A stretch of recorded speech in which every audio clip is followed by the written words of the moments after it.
이스라엘 민족들이 이집트에 살고 있을 때 이스라엘의 인구가 더 많이 불어나 이집트 사람들보다 많아지게 되었다. 그러자 왕은 불안해져서 이스라엘의 사내 아기들을 모두 죽이라고 했다. 그때 이스라엘의 한 아기의 엄마가 역청을 바른 바구니에 보에 싼 아기를 넣고 물에 띄웠다. 아기의 누이가 멀리서 숨어보고 있는데 이집트 궁전에서 공주가 목욕을 하러 나왔다가 아기의 울음소리를 듣고 다가가서 보니 귀여운 사내아이가 들어있었다. 공주는 아기를 자기의 아들로 삼기로 했다. 그때 지켜보던 누이가 공주에게 다가가서 아기에게 젖을 줄 유모를 구해주겠다고 했고 공주는 그렇게 하라고 한다. 그러자 소녀는 아기 어머니를 공주에게 데려가고 그 어머니는 아기를 다시 만나게 되었다. 그의 어머니는 아기가 3살이 되자 아기를 공주에게 데리고 갔다. 공주는 아기를 물에서 건져내었다고 하여 모세라고 이름 지었다. 모세는 공주의 아들로 궁에서 자랐다.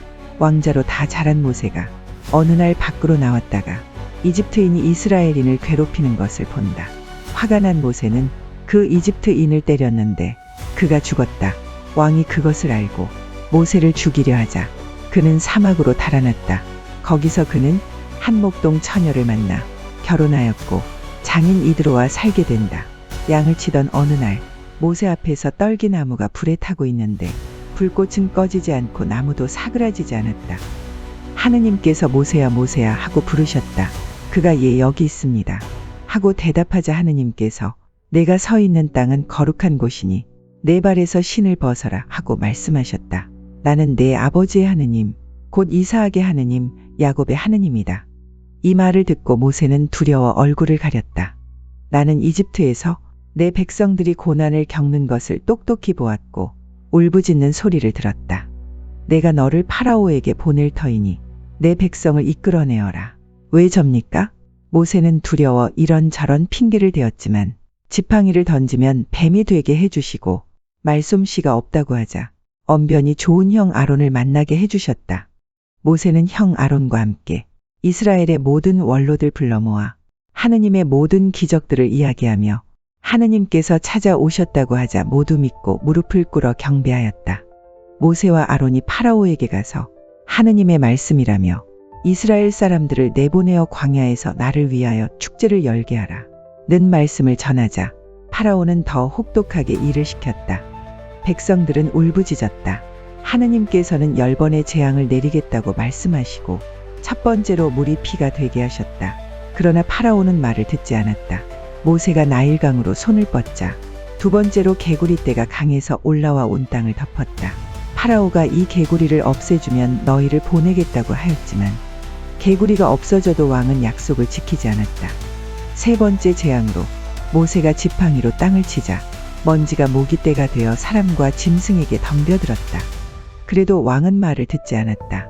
네 번째 재앙은 등의 떼를 궁궐과 신하들과 백성들의 집에 보내어 이집트의 온 나라 땅이 폐허가 되었지만 이스라엘인들이 사는 땅만은 등에가 없었다. 파라오는 너희가 가서 하느님께 예배드려도 좋다고 말했지만 등에가 없어지자 파라오는 또 약속을 지키지 않았다. 다섯 번째 재앙이 내려졌다. 주님께서 모세와 아론에게 시킨 대로 그 으름을 쥐고 공중에 뿌리자 이집트인들의 가축들이 흑사병에 걸려 모조리 죽었다. 그러나 이스라엘의 마을은 평온했다. 그래도 왕은 마음이 완강해졌고 여섯 번째 재앙이 내려져 온 이집트인들과 짐승들의 몸에 궤양을 일으키는 종기가 되었지만 역시 왕의 고집은 꺾이지 않았다. 일곱 번째 재앙으로 이집트가 생긴 이래로 처음 보는 우박이 천둥 번개를 동반하여 쏟아 부어져 사람을 비롯하여들의 나무와 짐승들도 풀도 모조리 쳤다. 파라오는 모세와 아론을 불러다가 내가 잘못했으니 우박을 멈추어다오. 너희를 내보내겠다 하고 말하였다. 그러나 왕은 우박이 그치자 또 고집을 부려 여덟 번째 재앙을 불러들였는데 메뚜기 떼들이 우박에 쓰러진 초목들을 모조리 갉아먹었다. 그래도 이스라엘 자손들을 내보내지 않자 아홉 번째 재앙으로 어둠이 내려 한낮에도 아무것도 보이지 않았으나 이스라엘 사람들이 있는 곳은 밝았다. 하느님께서 모세에게 말씀하셨다. 너희는 이달 초 열흘날 저녁 어스름에 모든 이스라엘 자손들은 양이나 염소를 잡아서 그 피는 고기를 먹는 집에 문설주와 상인방에 발라라. 이날 밤 나는 이집트 땅을 지나면서 이집트 땅의 마다들과 짐승의 맛배까지 모조리 치겠다. 집에 발린 피는 너희의 표지로 거르고 지나갈 것이다. 그러자 한밤중에 온 이집트 사람들이 일어났다. 초상 나지 않은 집이 없었다. 다음 날 왕이 아론과 모세를 불러 너희는 당장 떠나라. 양떼도 소떼도 다 데리고 떠나라 말한다. 이스라엘 사람들을 두려워하게 된 이집트인들은 이스라엘 자손들이 달라는 대로 금부치와 옷가지들을 주며 어서 가라고 재촉했다. 하느님께서 이르신 대로 모세는 믹돌과 바알 츠폰 앞바다 사이에 있는 피하히롯 앞에 진을 쳤다. 이스라엘 백성이 도망쳤다는 소식이 이집트 왕에게 전해지자 왕이 마음이 달라져 모든 군대를 출동시켜라 하고 명령했다. 파라오는 이집트의 모든 병거를 이끌고 이스라엘인들을 추격하기 시작했디.